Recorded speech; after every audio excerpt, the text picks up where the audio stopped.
कभी आपके साथ ऐसा हुआ है कि रात के 2 बजे नींद टूट जाए और दिमाग अपने आप पुराने किस्से, डर या कल का टेंशन दोहराने लगे?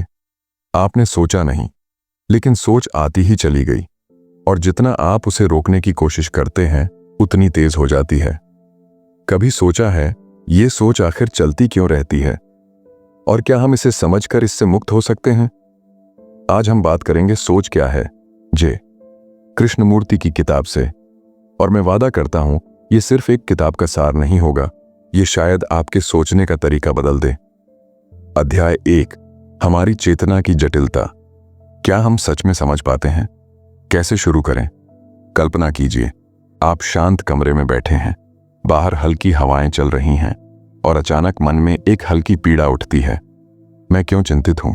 ये बेचैनी कहां से आई? एक दिन किसी ने पूछा, हम जितनी मेहनत करते हैं उतने संतुष्ट क्यों नहीं होते? यह सवाल कृष्णमूर्ति की किताब द नेटवर्क ऑफ थॉट के पहले अध्याय का मूल है। वे बताते हैं कि हमें धर्म, नियम या व्यवस्था की दुनिया में जितने सामान्य समाधान मिलते हैं, उनमें भी एक अंतरतम अव्यवस्था है जो भीतर से नियंत्रित होती है। चाहे राजनीतिक हो, धार्मिक हो, आर्थिक व्यवस्था हो, सभी का प्रभाव तब तक सीमित है जब तक हमारी भीतर की अस्थिरता उस प्रणाली को टक्कर नहीं देती।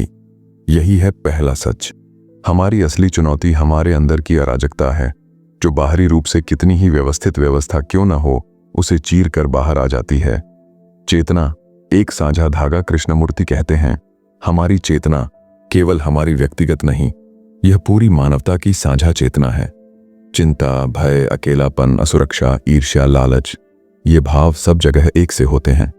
चाहे आप अमीर हों या गरीब, विश्वासी हों या ना हों, आपके भीतर वही जहन और जहन की पीड़ा चल रही होती है जो दूसरे के भीतर भी। जब आप इसे सिर्फ शब्दों का सिद्धांत मानते हैं तो असर नहीं होता। असली बदलाव तब होता है जब गहराई से एहसास हो कि आप और बाकी मानवता एक ही चेतना से जुड़े हैं।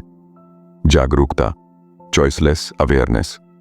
अध्याय में कृष्णमूर्ति आगाह करते हैं कि सीखने और मुक्ति दोनों की कुंजी है बिना चयन के अवलोकन, यानी चॉइसलेस ऑब्जर्वेशन। विचार करें, अगर आप खुद की आंतरिक क्रियाओं को एक तटस्थ देख रहे हैं बिना उस पर प्रतिक्रिया दिए, तो वहां विचार भी नहीं होगा, केवल जागरूकता होगी। यही एक गहन शांति और समझ का क्षण है। भीतरी अव्यवस्था, चाहे बाहरी रूप से सब व्यवस्थित हो, अंदर की बेचैनी हम पर हावी हो सकती है।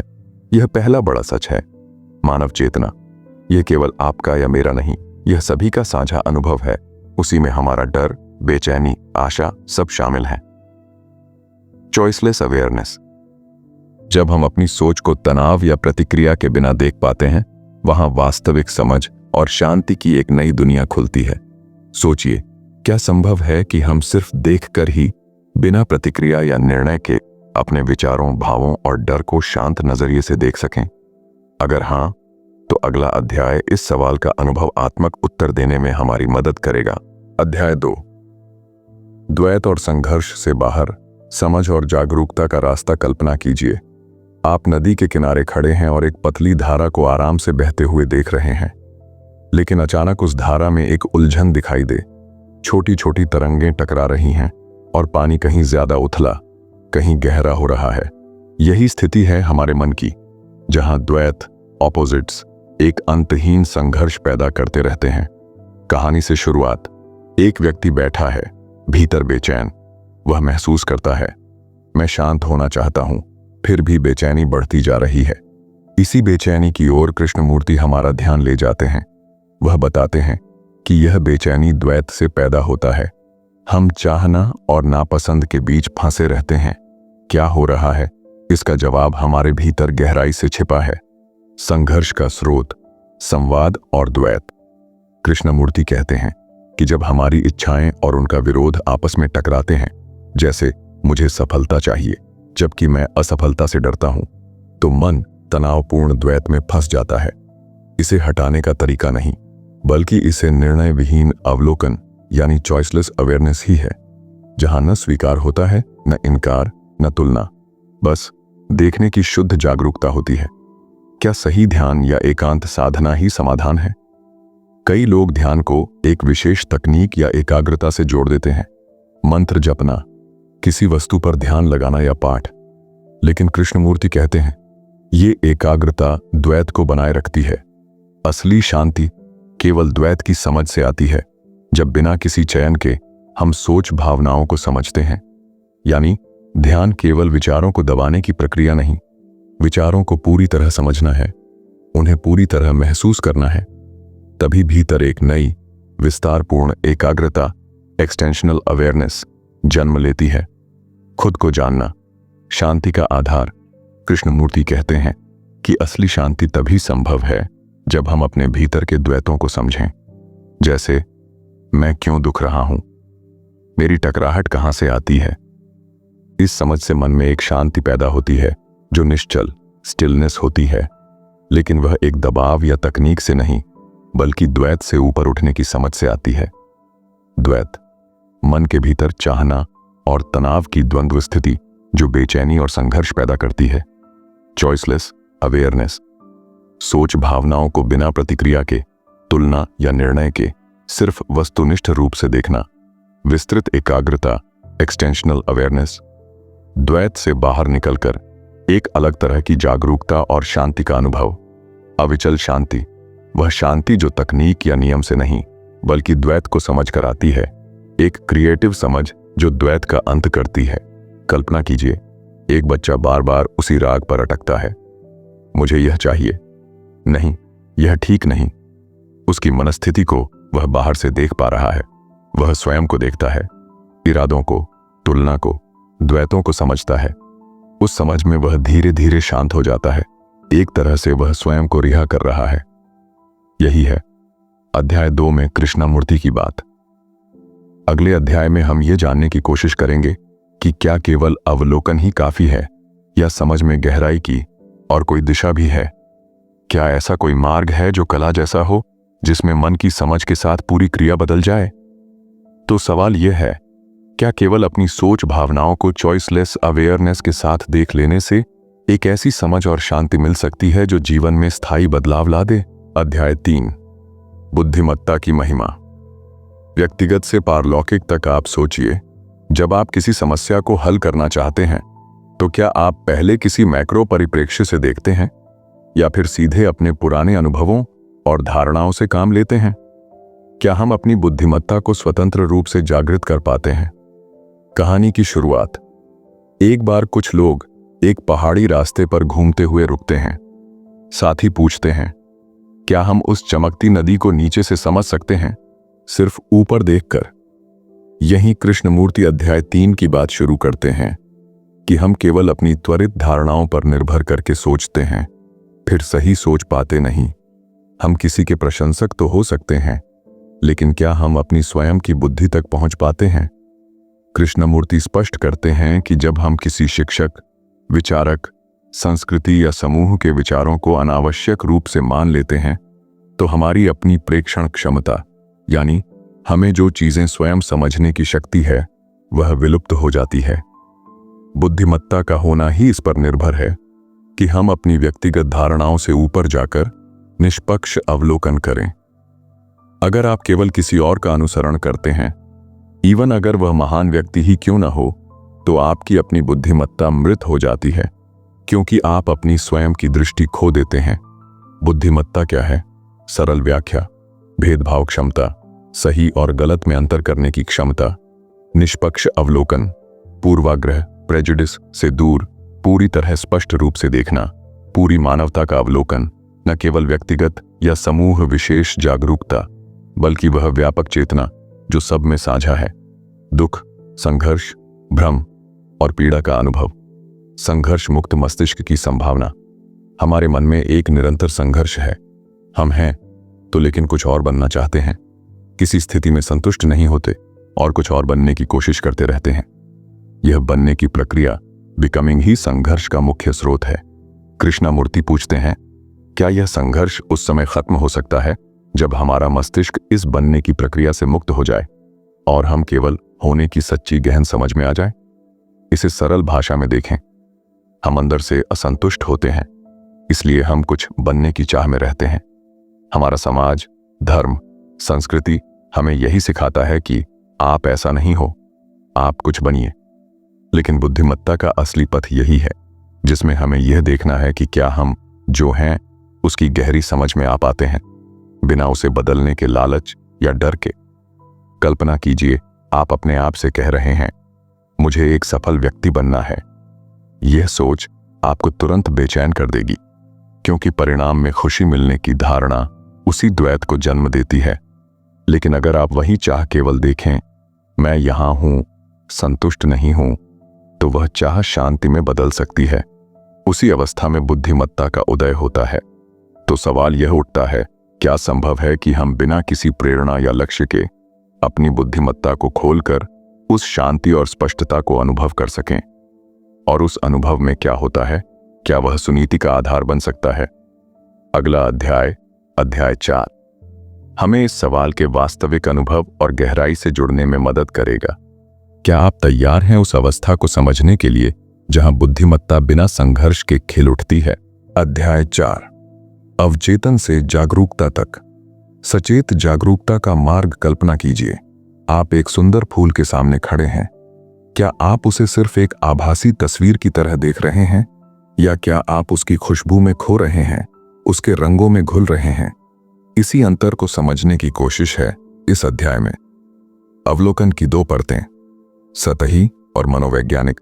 कृष्णमूर्ति कहते हैं कि हमारा अवलोकन अक्सर सतही होता है, जैसे हम फूल को उसकी रंगत या आकार के माध्यम से देखते हैं। लेकिन इसी अवलोकन में हमारी पुरानी यादें, भाव, अनुभव रंग भर देते हैं, और हम सच में फूल को नहीं देख पाते, बल्कि अपने अनुभवों को देखते हैं। यह द्वैत हमें वास्तविक जागरूकता से दूर ले जाता है। साधारण शब्दों में, जब हम देखते हैं तो अक्सर हम देखने से ज्यादा पुरानी यादों और प्रतिक्रियाओं को महसूस करते हैं। पूर्वाग्रह और यादों की जाल, स्वतंत्र निर्धारण की बाधा। यह स्थिति हमारे संबंधों, प्रतिक्रिया प्रक्रिया और सोच को कैसे प्रभावित करती है? कृष्णमूर्ति पूछते हैं, यदि हमारे मन में लगातार रिकॉर्डिंग हो रही है, हर घटना, हर प्रतिक्रिया एक फाइल की तरह जमा हो रही है, तो क्या हमारा मन कभी शांत हो सकेगा? हम सच में शांत नहीं, केवल उसी पुरानी रिकॉर्डिंग के साथ रह रहे हैं। लेकिन अगर हम ऐसा कर सकें कि जरूरी बातचीत छोड़कर बाकी सब रिकॉर्ड न करें, तो शायद मन में पूर्ण ध्यान आ सके। अवचेतन, कंडीशनिंग से मुक्ति, वास्तविक अवलोकन की दिशा। यहां कृष्णमूर्ति हमें इस ओर ले जाते हैं कि केवल वास्तविक अवलोकन, जिसमें पूर्वाग्रह, तुलना, प्रतिकार की कोई जगह न हो, ही हमें अद्भुत स्पष्टता और शांतिनिष्ठ अनुभव में ले जा सकता है। वे कहते हैं, जब मन शांत और अभीष्ट रहित हो जाता है, जहां विचार स्वयं नहीं चल रहे, उस समय ही सच्चा अनुभव होता है। और वही अनुभव सत्य की अनुभूति है, जो जीवन की समस्याओं, व्यक्तिगत, सामाजिक या धार्मिक का हल हो सकता है। सतही अवलोकन, चीजों को सिर्फ बाहरी रूप से देखना, चित्र, रंग आदि। मनोवैज्ञानिक अवलोकन, भावनाएं, यादें, प्रतिक्रिया जो उस देखने में मिल जाती हैं। रिकॉर्डिंग बंद करना, लगातार हुई प्रतिक्रियाओं को मन में संग्रहित न करना, ताकि मन शांत हो सके। पूर्ण ध्यान, कंप्लीट अटेंशन, जब मन सहज, तटस्थ और उपस्थित हो, वहीं सत्य का अनुभव संभव होता है। कल्पना कीजिए, आप किसी से कहते हैं, तुमसे प्यार करता हूं, पर यह प्यार सिर्फ पिछली यादों या उम्मीदों की आड़ लेकर कह रहा होता है। जब आप सच में यह समझ पाते हैं कि यह है या नहीं है, बस देखते हैं, तब वह पल शुद्ध प्रेम का क्षण बनता है। इसी तरह जब अवलोकन पूरी तरह से शांत, बिना किसी पूर्वाग्रह के होता है, तभी सच्ची स्पष्टता, या जिसे कृष्णमूर्ति कहते हैं, सत्य की अनुभूति प्रकट होती है। तो सवाल यह है, क्या संभव है कि हम अपनी दैनिक जिंदगी में अनजाने में तैयार मानसिक रिकॉर्डिंग को धीरे धीरे घटाकर मन को शांत और मुक्त करने में सक्षम हों? क्या हम पूर्ण ध्यान में जी सकते हैं, जहां रिकॉर्डिंग बंद हो और अवलोकन निर्विवाद हो? अगला अध्याय, अध्याय 5, हमें इस सवाल को और गहराई से समझने में मदद करेगा। क्या यह पूर्ण अवलोकन भावनाओं, संबंधों और जीवन की जटिलताओं में भी पाया जा सकता है? अध्याय 5, पूरी अवेयरनेस से सशक्त बुद्धिमत्ता तक, मस्तिष्क का मुक्त रूप। कल्पना कीजिए, आप एक शांत कमरे में अकेले बैठे हैं। बाहर हल्की बारिश हो रही है और आपके मन में एक सवाल उठता है, क्या मेरा मस्तिष्क सिर्फ एक पिछली रिकॉर्डिंग मशीन है या उसे कुछ ज्यादा बनने की क्षमता भी हासिल हो सकती है? एक बार लोग कृष्णमूर्ति से पूछते हैं, मस्तिष्क क्या सिर्फ वही करता है जो पहले से कंडीशन्ड है? और वे जवाब देते हैं, हमें मिलकर यह देखना है कि क्या वर्तमान में सोचना बंद करके मस्तिष्क पूरी तरह कार्य कर सकता है पूर्ण क्षमता के साथ। यह सवाल है, क्या हमारा मस्तिष्क जो केवल अतीत के अनुभवों पर काम करता आ रहा है, किसी दिन पूरी तरह जागरूक होकर सोचने और समझने में सक्षम हो सकता है? पूरा काम करना, कृष्णमूर्ति कहते हैं, हमारे मस्तिष्क का एक भाग ही सक्रिय रहता है। बाकी भाग उन कंडीशन्ड पुरानी धारणाओं और विचारों की लपेट में बंद रहता है। लेकिन अगर सारी कंडीशनिंग हट जाए तो क्या मस्तिष्क पूरी तरह जागकर काम कर सकता है? निर्विकल्प अवलोकन, जैसे पिछले अध्यायों में हम सीख चुके हैं, बिना विचारों के बीच पड़कर उन्हें तटस्थ रूप से देखना, यही वह अवस्था है जहां मन के कंडीशन्ड हिस्से नहीं हावी होते। जब अवलोकन निर्विकल्प हो जाता है तब मस्तिष्क का सारा बंद तंत्र जैसे खुल जाता है। पूर्ण बुद्धिमत्ता। इस शांत अवलोकन में मस्तिष्क खाली नहीं होता, बल्कि वह स्पष्ट नए रूप में काम करने लगता है, जहां बुद्धिमत्ता अपने वास्तविक स्वरूप में उभरती है। कल्पना कीजिए, आप एक पुराने गाने को सुने बिना सुन रहे हैं। आप न केवल धुन या संगीत को सुन रहे हैं, बल्कि हर सुर, हर ताल, हर भाव को साफ महसूस कर रहे हैं, बिना किसी पुराने संगीत के अनुभव को उसे रंगने की अनुमति दिए। जैसे वैसा ही आपके मस्तिष्क के साथ हो। पुरानी धारणाओं के बिना वर्तमान को पूरा देखना और समझना, पूरा काम करना। कंडीशनिंग हटने पर मस्तिष्क अपनी पूरी क्षमता से कार्य कर सकता है। निर्विकल्प अवलोकन, बिना किसी पूर्वाग्रह के सोचने और देखने की स्पष्ट अवस्था है। पूर्ण बुद्धिमत्ता, शांत अवलोकन में बुद्धिमत्ता का स्वतः उभरना है।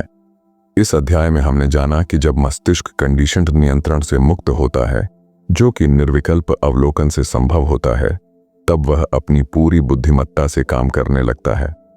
अब एक महत्वपूर्ण सवाल हमारे सामने है, क्या संभव है कि हम अपनी रोजमर्रा की जिंदगी में छोटे छोटे क्षणों में भी निर्विकल्प अवलोकन का अभ्यास करके भीतरी बुद्धिमत्ता और स्पष्टता को सक्रिय कर सकें? अगला अध्याय 6 में हम इसी सवाल का अनुभवात्मक उत्तर खोजेंगे। क्या साधारण जीवन में भी यह चेतना संजीवित हो सकती है और कैसे? अध्याय 6, सोच की यांत्रिकता। मस्तिष्क मुक्त हो सकता है। कभी आपने खुद से यह सवाल किया है, क्या हमारा मन उसी पुराने रिकॉर्ड पर चलता रहता है जो रोजाना दोहराया जाता है? और क्या यह यांत्रिक चक्र तोड़ना संभव है? कल्पना कीजिए, आप हर सुबह वही पुरानी खबरें पढ़ते हैं, वही प्रतिक्रियाएं करते हैं, जैसे सब कुछ पहले से तय हो। लेकिन एक दिन अचानक आपको एहसास होता है कि यह सब कुछ यांत्रिक है। आपका मन किसी अलिखित स्क्रिप्ट पर काम कर रहा है। कृष्णमूर्ति कहते हैं, सोच यांत्रिक है। यह हमारे पुराने अनुभवों, आदतों और मान्यताओं पर आधारित होती है। हमारी हर प्रतिक्रिया, हर निर्णय इन्हीं प्रोग्राम्ड पैटर्न से निकलता है, जैसे कोई मशीन निर्धारित प्रोग्राम पर चलती हो। लेकिन सवाल यह है, क्या मस्तिष्क इस यांत्रिकता से मुक्त हो सकता है? यांत्रिक सोच वह है जब हम बिना जागरूकता के आदतन काम करते हैं, जैसे रोज वही बहस करना या वही डर दोहराना। मुक्ति की शुरुआत तब होती है जब हम बिना जजमेंट के अपनी सोच को सिर्फ देखते हैं, जैसे एक दर्शक देखता है। खेल को वास्तविक स्वतंत्रता तब आती है जब मन अपने आप नहीं चलता, बल्कि वर्तमान में स्पष्ट और शांत होकर काम करता है। एक उदाहरण मान लीजिए, एक छात्र हर परीक्षा में वही गलतियां दोहराता है, लेकिन अगर वह ईमानदारी से खुद को देखे और समझे कि वह क्यों ऐसा कर रहा है, तो धीरे धीरे वह पैटर्न टूट सकता है और वह नए तरीके से सोचने लगेगा। इस अध्याय से हमने जाना कि हमारी सोच कितनी यांत्रिक हो सकती है और जागरूक अवलोकन से उसे तोड़ना कैसे संभव है। अब सवाल यह है, क्या आप अपनी रोजमर्रा की जिंदगी में सिर्फ अवलोकन से यह देख सकते हैं कि सोच किस तरह दोहराई जा रही है और उस चक्र को रोक सकते हैं? अगले अध्याय में हम देखेंगे कि क्या इस जागरूक अवलोकन से मस्तिष्क में सच में कोई गहरी क्रांति आ सकती है और क्या वह हमारे पूरे जीवन को बदल सकती है। अध्याय 7, विश्वास और धर्म। सत्य की ओर बिना भ्रम के पूछताछ। कल्पना कीजिए, आप गहराई से सोच में डूबे हैं। धर्म, विश्वास और आध्यात्मिकता जैसे शब्दों के बिना पक्षपात, बिना ढोंग, केवल ताजा और सच्ची जिज्ञासा के साथ पूछा जाए, धर्म असल में क्या है? कृष्णमूर्ति हमें इस अध्याय में उसी तरह ले जाते हैं जहां धर्म को हम अक्सर विश्वास, रूढ़िवाद या भावनात्मक गठजोड़ से जोड़ते हैं। लेकिन क्या उसके बिना भी धर्म की गहराई को समझना संभव हो? कई बुद्धिजीवी धर्म से बचकर गुजरते हैं। वे उसकी स्थापित व्यवस्थाओं, रीतियों, ग्रंथों और पंथों को देखते हैं और निष्कर्ष निकालते हैं कि धर्म का युग अभी समाप्त हो चुका है। फिर जब मृत्यु या जीवन की कठिनाई हमें घेर लेती है, तो फिर वही लोग पुरानी मानसिक छाप में लौट आते हैं। गुरु, धार्मिक विश्वास या किसी धार्मिक संस्था का सहारा लेते हैं। ऐसे में कृष्णमूर्ति पूछते हैं, अगर हम भावनात्मक, बौद्धिक और आध्यात्मिक दृष्टिकोणों को एक तरफ रख दें, तो फिर धर्म की असली संरचना क्या होती है? धार्मिक भ्रम और अनुकरण से बाहर निकलना। कृष्णमूर्ति कहते हैं कि मानव ने सदियों से कुछ उस रहस्य के बारे में सोचना चाहा है जो हमारे रोजमर्रा के दुख, संघर्ष और भ्रम से परे हो। इस खोज में उसने देवी देवताओं, दर्शन और विभिन्न पथ तैयार किए, पर अक्सर हम इन्हीं निर्माणों में भ्रमित हो जाते हैं और फिर वही हमारा नियंत्रण करते हैं। अगर हम इन सभी भ्रमों को छोड़ दें कि धर्म का मतलब किसी संस्था, किसी विश्वास या किसी अनुभव से जुड़ना है, तो शायद कुछ नया समझने की दिशा खुल सकती है। स्पष्टता, अनुशासन और अंतर्ज्ञान। कृष्णमूर्ति बताते हैं कि धर्म या सत्य की समझ के लिए जरूरी है, प्रथम शर्त, हमें किसी भ्रम या कल्पना से आजाद रहना चाहिए। अक्सर अलौकिक अनुभव, धार्मिक भावनाएं या किसी गहरे अनुभव के लिए चाह जैसी मानसिकता संस्कार बन जाती है, जो वास्तविक अवलोकन को बाधित करती है। और दूसरी शर्त, हमारे जीवन में जो व्यवस्था और अनुशासन है वो स्वाभाविक और सहज होना चाहिए, एक आदत या बंधन नहीं। तभी मन स्वतंत्र होता है और वहां से गरिमामय समझ संभव होती है। यह अध्याय एक महत्वपूर्ण विचार को सामने लाता है। क्या धर्म, सत्य या ईश्वर की खोज में हमें किसी और से मार्गदर्शन लेना चाहिए? कृष्णमूर्ति कहते हैं, हमारे भीतर ही मानवता का पूरा इतिहास, हमारी चेतना, दुख, संघर्ष सब विद्यमान है। जब हम गहराई से देखें तो हमें बाहरी गुरु, ग्रंथ या संगठन की जरूरत नहीं होगी। यह समझ हमें तब होती है जब हम खुद की गहराई से पूछते हैं, बहुत गहराई से, बिना किसी बाहरी दबाव या अपेक्षा के।